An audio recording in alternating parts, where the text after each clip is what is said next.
Yang saya sampaikan adalah pengetahuan saya. Yang saya peroleh adalah nih dari penyidik dapat pisang goreng dan saya habiskan 4 gelas kopi tadi, enak ya. Dah itu. Tadi ditanyai berapa pertanyaan, Bung? Dikit lah. Berapa tuh? Ya 10, 7 mungkin tuh. Kan yang penting pertanyaan yang esensial.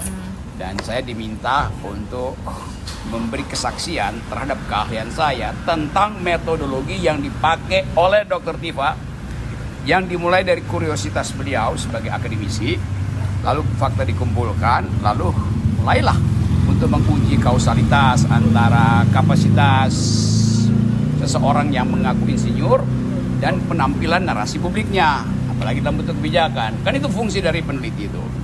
Dan saya bilang saya mengerti, walaupun saya bukan ahli neuroscience atau cognitive science, tapi metodologinya saya paham tuh. Nah, saya mengajar metodologi di banyak instansi.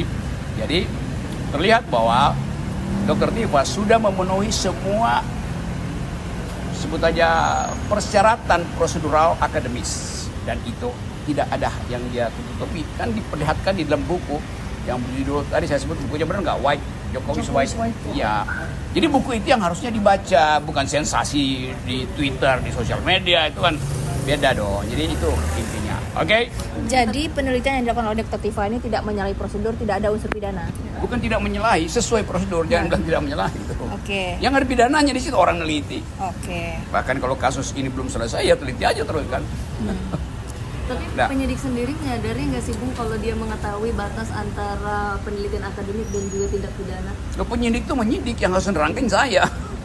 Ya saya terangkin batas antara, bukan batas sebetulnya, beda antara sesuatu yang dihasilkan oleh curiosity, academic curiosity, melalui kecurigaan terhadap kasus, maka otak kita bekerja, itu namanya hermeneutic of suspicion.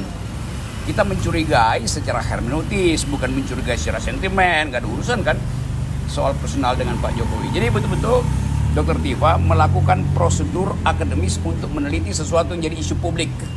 Supaya publik mengerti bahwa apa yang diteliti itu hanya untuk mendudukan persoalan secara akademik gitu. Nah, sensasi itu urusan sosial media lah, yang ngulik-ngulik segala macam. Tapi itu tidak bisa terhindari, karena sifat dari penelitian selalu harus dipamerkan, difestivalkan, namanya the Festival of Ideas, Festival of Knowledge itu.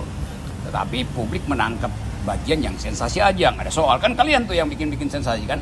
Tapi sensasi juga hak kalian, karena semua isu publik pasti bagian sensasinya harus tiba lebih dahulu. Tetapi jangan sekedar tiba di dalam kulit sensasi, lihat substansinya tuh. Riset itu memerlukan data, riset itu memerlukan kecurigaan, riset itu memerlukan penelitian ulang, jadi berulang-ulang di riset. Dan yang fair, Dr. Tifa memperlihatkan hasil risetnya di dalam bentuk buku, dicetak dan bisa diakses semua orang, gitu. Tapi Dr. Tifa sudah menyandang status tersangka, ini gimana dari Abang lihatnya? Dia tersangka karena ada urusan tadi, dia anggap menghina. Mana ada penelitian yang isinya menghina. Kan itu intinya kan. Menghina atau mencemarkan nama baik itu adalah reaksi publik, atau terutama reaksi kalangan Pak Jokowi terhadap Dr. Tifa kan. Gitu. Coba tanya misalnya, lawyernya baca nggak buku itu tuh, mengerti nggak apa itu hermeneutic of suspicion, mengerti nggak apa itu cognitive science, mengerti nggak apa itu neurofilosofi, kan mereka nggak paham. Jadi mereka ambil bagian yang sensasional untuk menjebak Tifa di dalam soal yang disebut ada unsur pidananya. Meneliti itu nggak ada unsur pidananya itu. Berarti nggak ada pencemaran nama baik, ujaran kebencian berdasarkan SARA ya? Ya apa dasar mencemarkan nama baik, mau namanya aja bukan namanya nggak diketahui. Relasi personal itu yang memungkinkan terjadi pencemaran nama baik. Kalau saya dendam pada orang, saya cemarkan nama baiknya. Kalau saya nggak kenal, ngapain saya cemarin? Bego dong itu. Nah, tadi disebutkan kalau ijazah ini asli tapi orangnya palsu. Maksud orangnya palsu itu gimana? Ya itu yang terlihat di dalam pembuktian melalui riset.